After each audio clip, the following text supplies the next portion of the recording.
저희가 읽고 있는 지금 마가복음을 보면 마가복음 1장에서 7장까지는 이제 여러 가지 특징이 있죠. 그 가운데 대표적인 것은 뭐냐면 감추인 예수라고 하는 특징이 있습니다.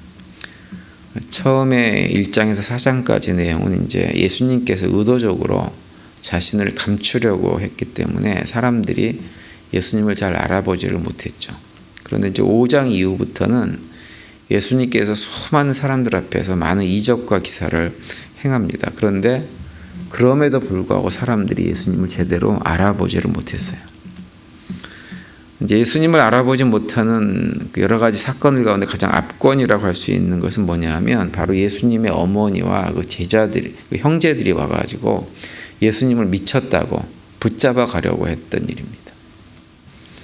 가장 가까이서 누구보다도 예수님을 정확하게 알아야 될 것 같은 사람들인 어머니와 그의 형제들이 예수님을 알아보지 못했습니다. 뿐만 아니라 또 예수님을 옆에서 지근거리에서 함께 따라다니면서 예수님께서 행하신 수많은 이적들을 직접 눈으로 보고 또 심지어는 말씀을 다 듣고 가르침을 받았음에도 불구하고 그 예수님의 제자들조차도 예수님을 제대로 알아보지를 못했습니다. 그런 모습이 7장까지도 계속되어지고 8장 이후에도 계속 나오는 것을 볼 수가 있습니다. 8장에 가면 예수님의 제자 베드로가 우리가 알고 있는 유명한 고백을 하죠. 사람들이 나를 누구라고 하더냐라고 예수님께서 물으시니까 예수님 제자 베드로가 뭐라고 얘기하냐면 주님은 그리스도이십니다. 이렇게 고백을 합니다. 근데 제자 베드로가 예수님을 향해서 주님은 그리스도이십니다라고 고백한 것은 정말 예수님이 어떤 분인가를 알아서 그런 고백을 한 것이 아니었어요. 당시 유대 사회에서 그리스도라고 하는 의미는 뭐냐면 구약 시대 때 그 다윗이 가졌던 강력한 정치적인 힘과 능력을 가지고 이 땅에 오셔가지고 이스라엘 민족, 특별히 당시에는 이제 로마 제국에 의해서 압제를 당하고 식민지 통치를 받고 있었던 그 로마 제국으로부터 자신들을 해방시켜줄 어떤 존재를 그리스도로 기대하고 있었죠. 그러니까 제자 베드로가 예수님을 당신은 주님은 그리스도이십니다라고 했던 그 고백은 바로 그런 의미입니다. 제자 베드로만 그런 생각을 했는가 하면 다른 제자들도 마찬가지였습니다. 제자들이 예수님을 따라 나선 이유는 바로 그러한 이유 때문이에요. 그러다 보니까 예수님께서 행하신 여러 가지 능력들을 직접 이렇게 체험하면 체험할수록 어떤 생각이 깊어졌냐 하면 전통적인 유대인들이 가지고 있었던 메시아에 대한 기대감을 예수님에게 그대로 투영해가지고 예수님이 그러한 분일 것이다 라고 하는 생각을 계속해서 하고 있었던 것을 우리가 마가복음을 통해서 볼 수가 있습니다. 그럼 여기서 한 가지 생각해 볼 것은 뭐냐 하면 예수님께서 그렇게 수많은 이적을 행하고 또 특별히 제자들에게는 말씀을 통해서 그렇게 가르치고 있음에도 불구하고 왜 이런 일들이 예수님을 알아보지 못하고 예수님을 오해하고 잘못된 기대감을 가지는 일이 일어났을까라고 하는 것입니다. 거기에 대해서 그 마태복음 13장에 보면 예수님께서 설명을 해주십니다. 그러니까 예수님은 어떤 얘기를 하시냐면 사람들이 예수님을 제대로 알아보지 못하는 것 그거 전혀 놀라운 일이 아니다라고 얘기를 하세요.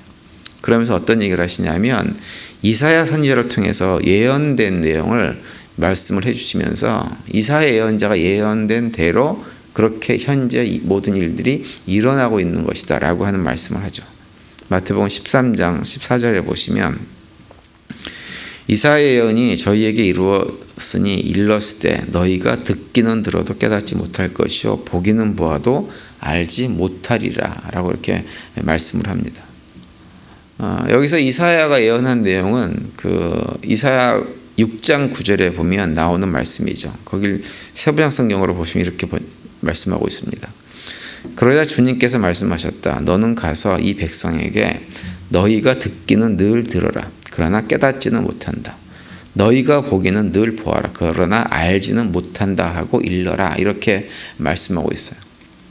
하나님께서 이사야를 불러서 그를 파송하시면서 그 파송해서 가서 하나님의 말씀을 전할 그 대상들이 어떤 사람들이냐?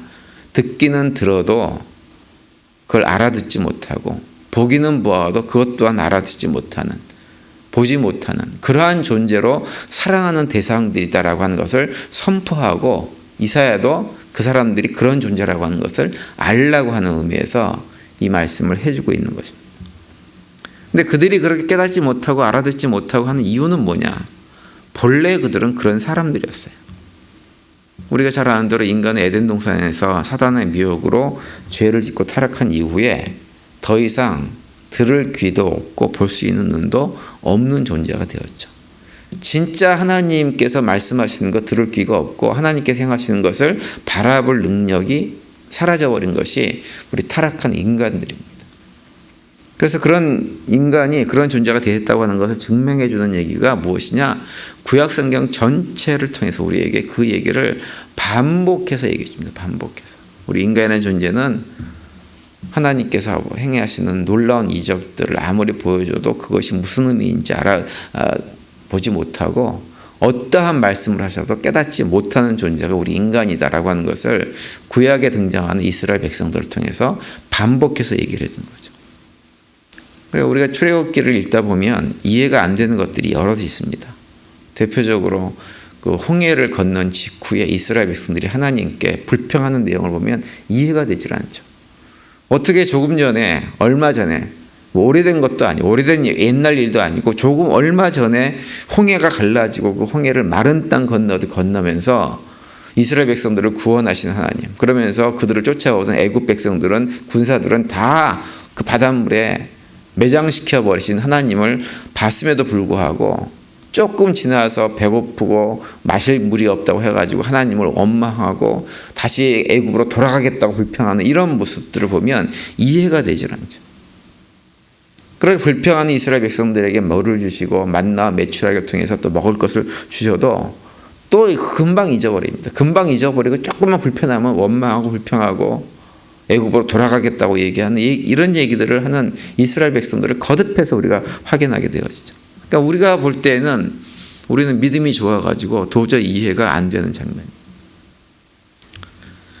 그런데 이스라엘 백성들이 광야에서 지금 우리가 입장에서는 도무지 이해가 되지 않는 그런 태도를 보인 것은 무엇이냐면, 그들은 어쩔 수 없이 그런 존재일 수밖에 없다고 하는 것을 얘기를 해주고 있는 거예요. 하나님의 역사를 보면서 그것을 통해서 하나님께서 우리와 함께 하시기 때문에 우리가 어떠한 환경에 있어도 두려워할 필요가 없고, 그 무엇이 부족해도 그것은 부족한 것이 아니다라고 하는 고백을 하면서 살아야 되는데 그렇게 하지 못하는 거예요. 많이 가지고 있어도 조금만 없으면 없다고 불안해하는 것이 우리 인간이라는 존재입니다. 그걸 이스라엘 백성들을 통해서 보여주고 있는 거죠. 흔히들 물고기 기억력이 3초라 그러잖아요. 그래서 물고기를 이렇게 낚시를 해가지고 잡아가지고 이렇게 건져 올려가지고 그걸 다시 풀어주면 그놈이 다시 그걸 물고 또 올라온다 그러죠. 그러니까 물고기 기억력이 3초라고 얘기합니다. 그런데 보면 이스라엘 백성들은 3초도 안 되는 것 같아요. 그 정도로 이스라엘 백성들이 제대로 알아듣지 못하고 깨닫지 못했습니다. 그걸 갖다가 출애굽 과정에서도 확인할 수 있고, 나중에 가나안 땅에 들어갔을 때 또 왕정 시대를 통해서도 반복해서 계속해서 확인할 수가 있는 것입니다. 그래서 하나님께서 이스라엘 백성들에게 이사야를 파송하면서 내가 너를 파송하기는 한다만 가서 말씀을 전해봐야 그들이 알아듣지 못할 것이다, 그렇게 말씀을 하셨고, 예수님께서 그 이사야에게 선포된 하나님의 말씀을 인용하셨다고 하는 것은 뭐냐면, 예수님 자신도 그런 사람들에게 파송된 존재, 보내심을 받은 존재라는 고하 사실을 말씀하고 있는 거예요. 다시 말하면 예수님께서 파송돼서 우리 함께하는 그 모든 존재, 제자들을 비롯해서 그의 가족, 그 수많은 군중들, 그 모두가 다 예수님께서 말씀을 하셔도 알아듣지 못하고 깨닫지 못하는 존재들이다라고 하는 것을 말씀하고 있는 거죠. 그래서 그들이 깨닫지 못하는 것, 지극히 정상이라고 하는 것을 마가복음에서는 우리에게 보여주고 있는 것입니다. 오늘 우리가 읽은 본문은 예수님께서 두로와 시돈 지역을 여행하시고 나서 다시 갈릴리로 돌아오셨을 때 사람들이 한 사람을 데리고 왔어요. 그런 31절과 32절에 그 내용이 나오죠. 예수께서 다시 두로와 지방에서 나와 시돈을 지나고 데가볼리 지방을 통과하여 갈릴리 호수에 이르시매 사람들이 귀먹고 말 더듬는 자를 데리고 예수께 나와 안수하여 주시기를 간구하거니라고 시작을 합니다. 말을 잘 어눌하게 하고 또 알아듣지 못하는 이런 사람을 예수님 앞에 데리고 와서 예수님 안수해 주세요. 안수해 달라고 하는 얘기는 고쳐달라고 하는 얘기죠. 그래서 34절과 35절에 보시면 이렇게 기록합니다. 하늘을 우러러 탄식하시며 그에게 이르시되 에바다 하시니 이는 열리라는 뜻이라. 그의 귀가 열리고 혀가 맺힌 것이 곧 풀려 말이 분명하여졌더라. 이렇게 기록을 하고 있습니다. 예수님께서 이 이적을 행하신 이적은 우리에게 무엇을 보여주냐면 예수님께서 이 땅에 오셔가지고 우리들에게 하시려고 하는 일이 무엇인가라고 하는 것을 보여주는 것입니다. 그래서 복음서에 보면 마가복음도 그렇지만 마태복음, 누가복음 모두에서 어떤 일들이 많이 일어나냐면 특별히 예수님께서 눈먼 자, 귀머거리, 말 못하는 사람들 고쳐주는 장면을 반복해서 많이 보여주고 있는 걸 볼 수 있습니다. 예수님은 말 못하는 자들에게 보냄을 받았고 듣지 못하는 사람들에게 보냄을 받았고 보지 못하는 자들에게 보냄을 받았어요. 그런데 왜 오셨느냐? 그런 자들을 고쳐주기 위해서 이 땅에 오신 분입니다. 그 예수님의 역사를 통해서 오늘날 우리가 어떻게 되었냐면 보게 됐고 듣게 됐고 깨닫게 된 거예요. 여러분, 우리가 지금 예수님의 말씀을 이렇게 귀담아 듣게 되어지고 말씀을 들을 때 그래요, 그게 맞아, 내가 그렇게 살아야지 라고 하는 마음이 들게 된 것은 우리로부터 온 것이 결코 아닙니다. 그것은 다 무엇 때문이냐? 예수님께서 이 땅에 오셔서 우리와 하나님 관계를 회복하게 하시고 회복된 우리에게 성령 하나님을 부어주셔서 그 성령 하나님께서 깨달아 알게 하셨기 때문에 지금 모든 것을 깨달아 알게 된 것이고, 성령 하나님이 보게 하셨기 때문에 모든 것을 보게 만든 것이고, 성령 하나님께서 행하게 하셨기 때문에 행할 능력을 가지고 행할 수 있도록 만들어진 거예요. 그 어떤 것도 우리로부터 온 것은 아무것도 없습니다. 그것을 알 수 있는 것이 무엇이냐면 세상에 속한 사람들을 보면 알 수가 있어요.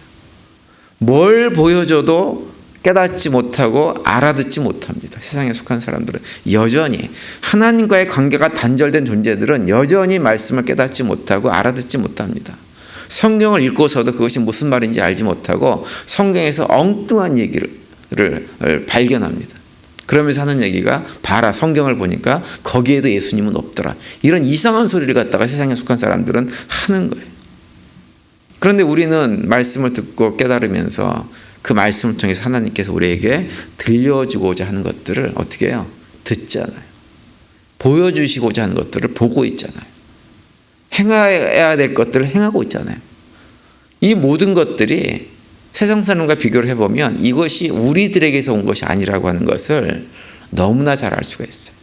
하나님께서 우리로 하여금 그 자리로 인도해 주신 거예요. 그래서 우리가 신앙생활을 하면서 무엇을 깨달았든지 우리는 겸손해야 됩니다. 무엇을 행했든지 우리는 겸손해야 됩니다. 왜냐? 그 모든 것이 나로부터 본래적으로 온 것이 아니기 때문에 그래요.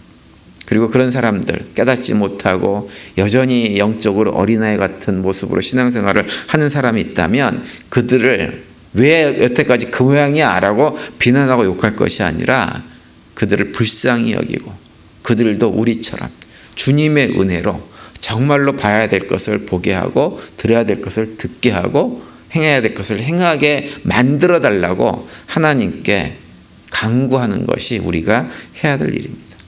오늘 하루 지내시면서 우리의 눈과 귀를 열어주시고 복음화에서 살게 하신 하나님께 감사하는 하루가 될 수 있게 되기를 간절히 바랍니다. 그리고 그 가운데 주님과 동행하시면서 오늘도 주님께 주시는 평강을 풍성히 누리며 살아가는 복된 하루가 되시기를 간절히 축원드립니다.